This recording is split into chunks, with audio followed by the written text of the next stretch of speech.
Welcome back to session 5 of Confident Faith Apologetics for Everyone. The aim of this course is to strengthen your confidence and ability to engage with the heartfelt questions and concerns that people have about the Christian faith.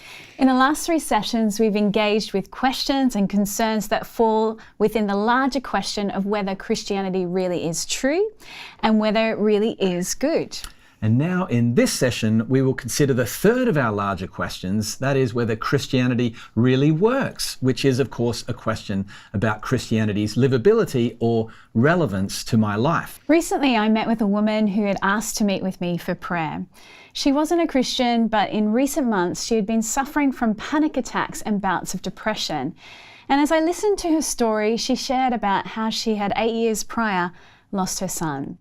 Her son had been born with a genetic disorder that meant that he lived with severe impairments and would not live beyond 2 years of age. After her son had died, she had thrown herself into becoming a carer and an advocate for children just like her son. She'd found meaning and a way to make sense of her son's death through the activity of caring for others in need.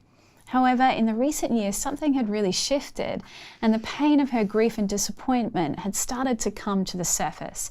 In fact, she'd become increasingly wearied by it. And so she turned to meditation as a means of coping, but still the panic attacks remained. And as we talked, she asked me many questions to do with both God's goodness and His relevance to her life. She was not looking for me to provide proof of God's existence. She was looking for answers to how the Christian faith helps us live in a world full of pain. Activism had provided her with meaning, but hadn't dealt with her wounds. And meditation provided some relief, but couldn't give her lasting joy. And obviously for your friend, she's a great example of someone who wasn't asking if Christianity was true. She just wanted to know if it worked.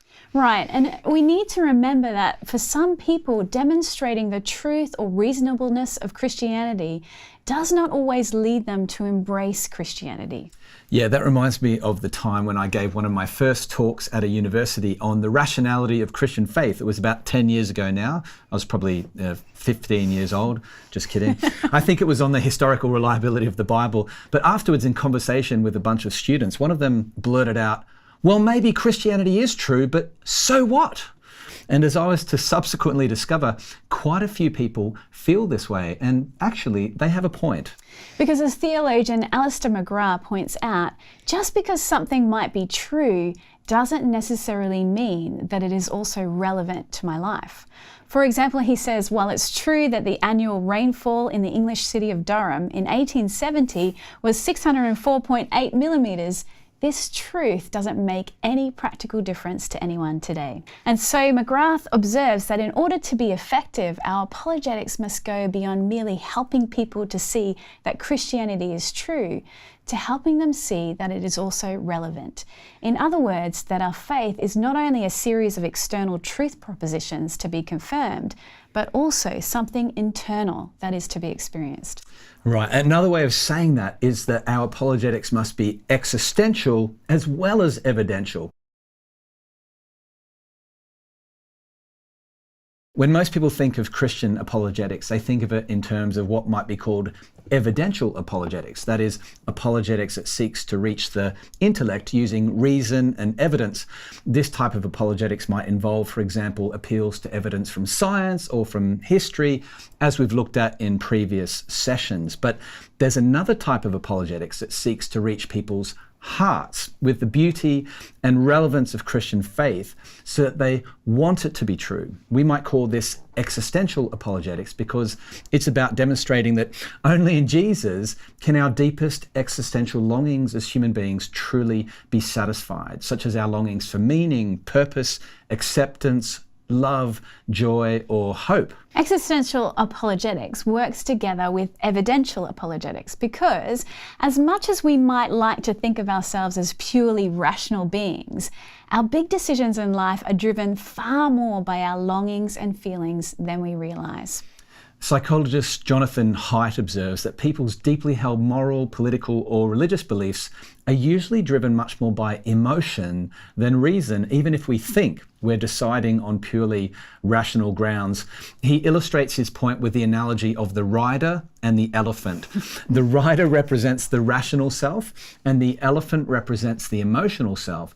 And Haidt says that on the surface, it looks like the rider, the rational self, is in control, but in reality, the rider can't make the elephant, the emotional self, go anywhere that big elephant doesn't really want to go.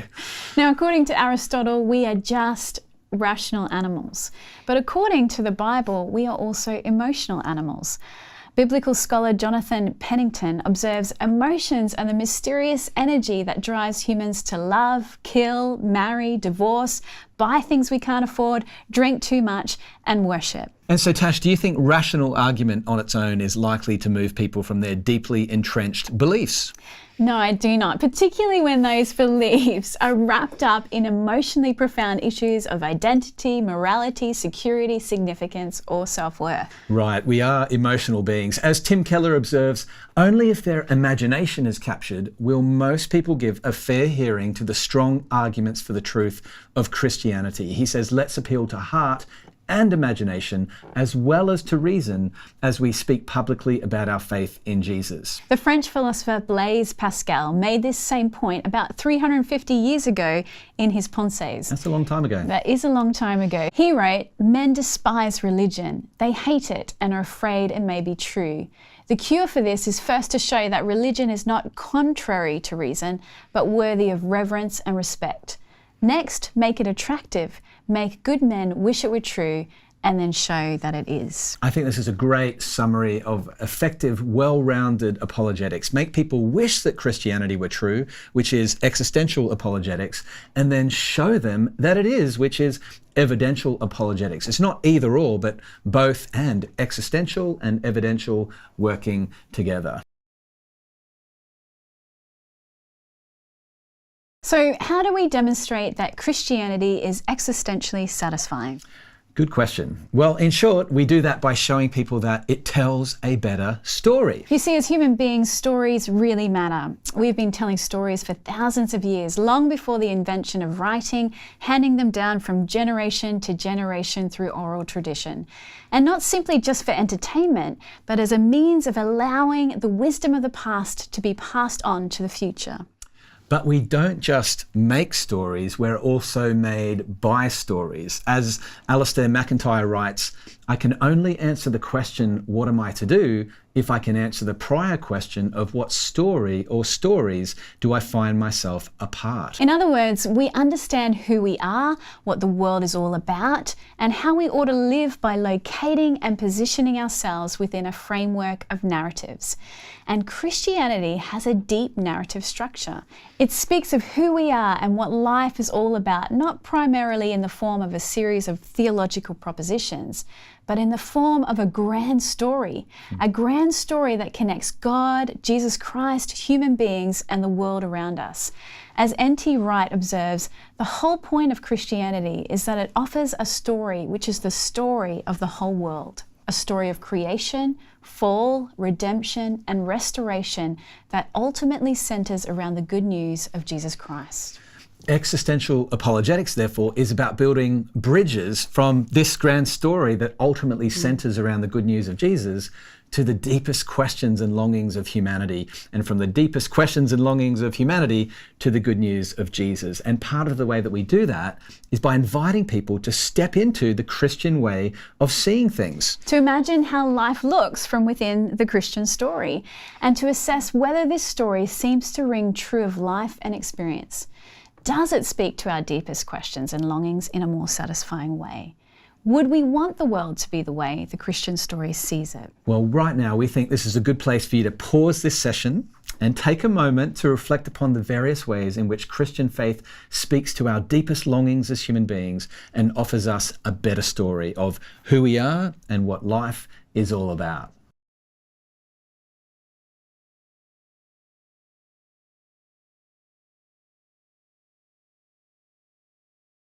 Well, welcome back to the second half of this session. We hope you've had a great discussion together.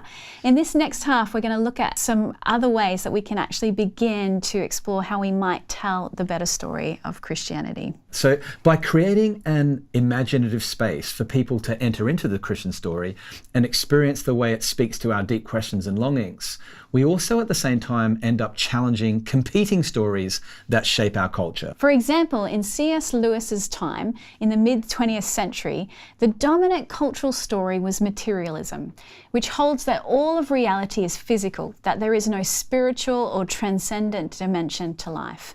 And so dominant was this philosophy that many people just unthinkingly assumed that materialism must be true. But in his brilliant sermon, The Weight of Glory, Lewis provocatively asks how the materialist story might be broken. And his intriguing answer was that in order to break a spell, you have to weave a better spell. He said, spells are used for breaking enchantments as well as for inducing them. And you and I have need of the strongest spell that can be found to wake us from the evil enchantment of worldliness that has been laid upon us for nearly hundreds of years. Do you see what he's saying?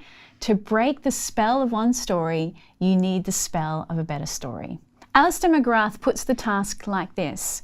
We are called to out-narrate the dominant stories that shape our culture by exposing their weaknesses or showing how they are enfolded by our own or how they are eclipsed by a more luminous and compelling story. I think that's just such a good way of putting it, that we're called to out-narrate the dominant stories that shape our culture with the better story that is Christianity.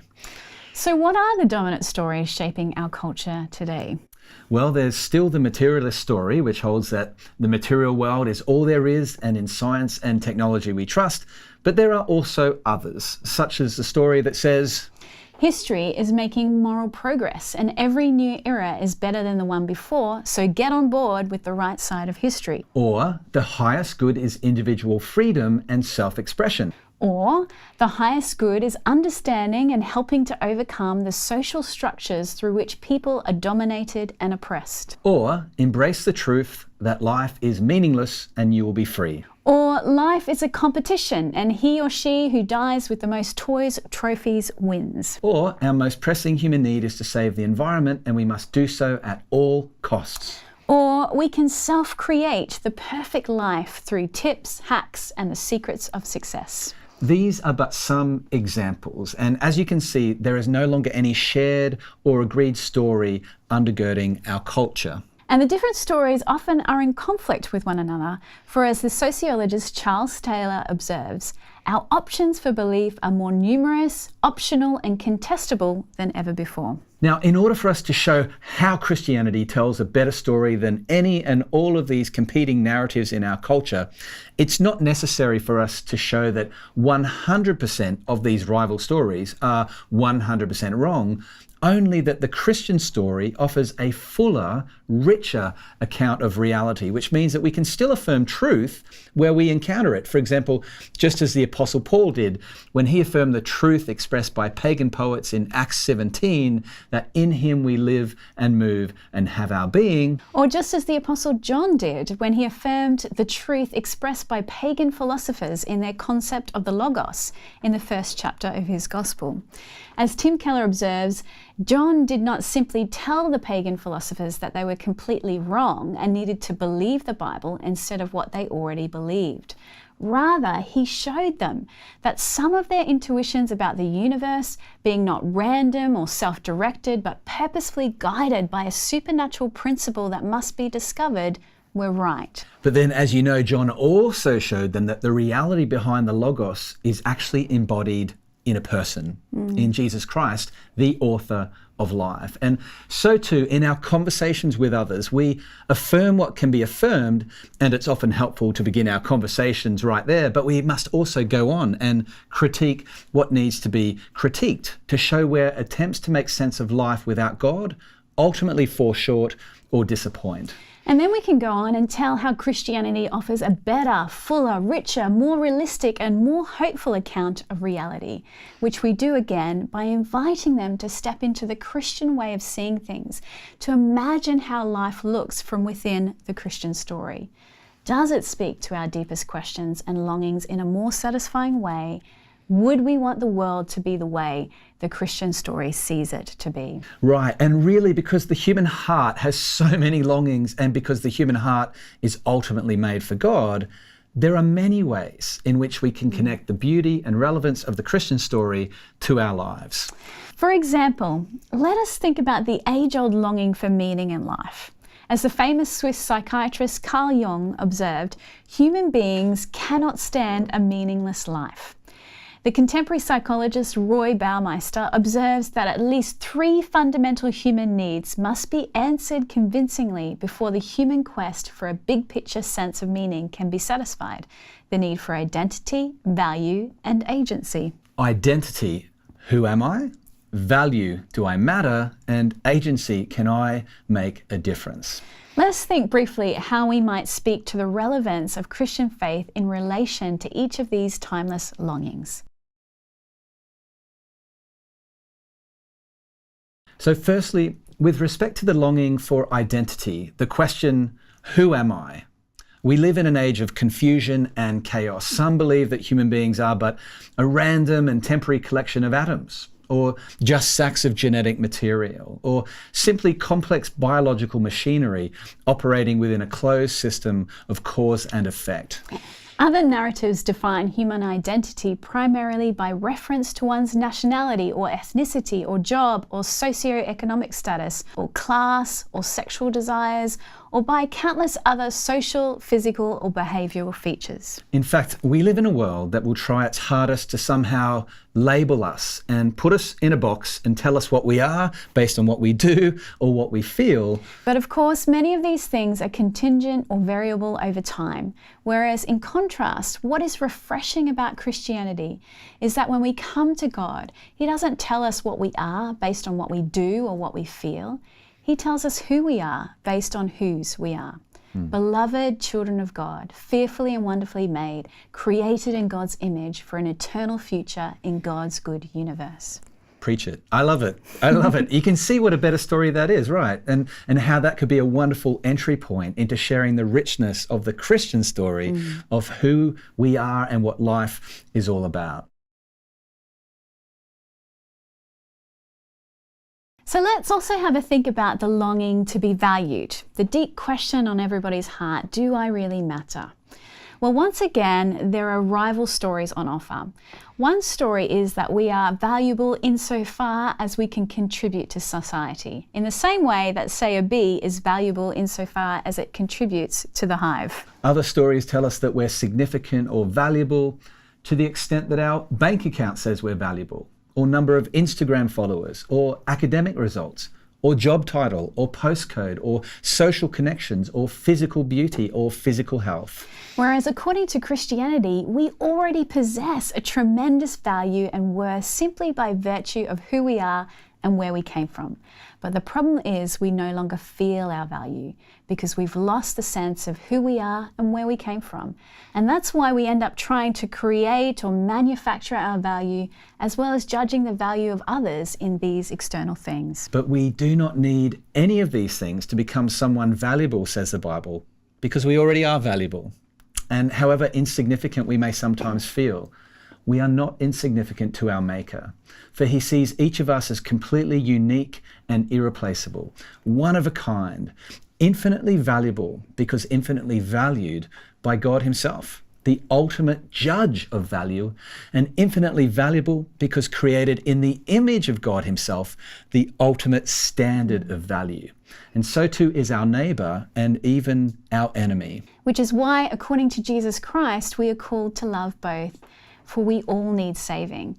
And in God's eyes, we are all worth saving, for our value as human beings is more than a natural dignity. As G.K. Chesterton puts it, every human being is the bearer of the royal image. He or she is stamped with the seal of the divine King. Human rights, which are the explication, the unfolding of that intrinsic human dignity, are not so much natural rights as they are supernatural rights. Again, this is another great entry point into sharing the Christian story. It really is. And finally, let us consider the question of agency. Can I make a difference?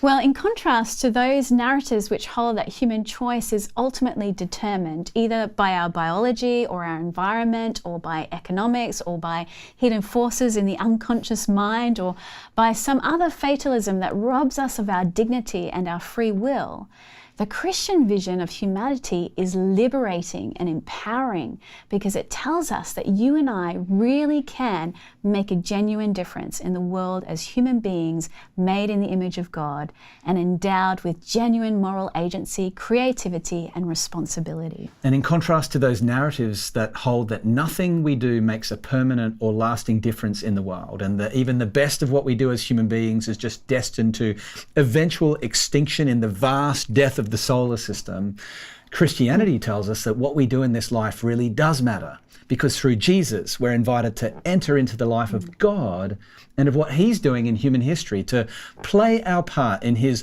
divine conspiracy to undermine the structures of evil which continue to dominate human life with the forces of truth and freedom and love. In other words, we have a task, a mission, a battle to fight, and the choices we make and the actions we take really can make a difference because our words and our actions echo not just in this life, but for all eternity. And you would have to agree, wouldn't you, that that is pretty exciting.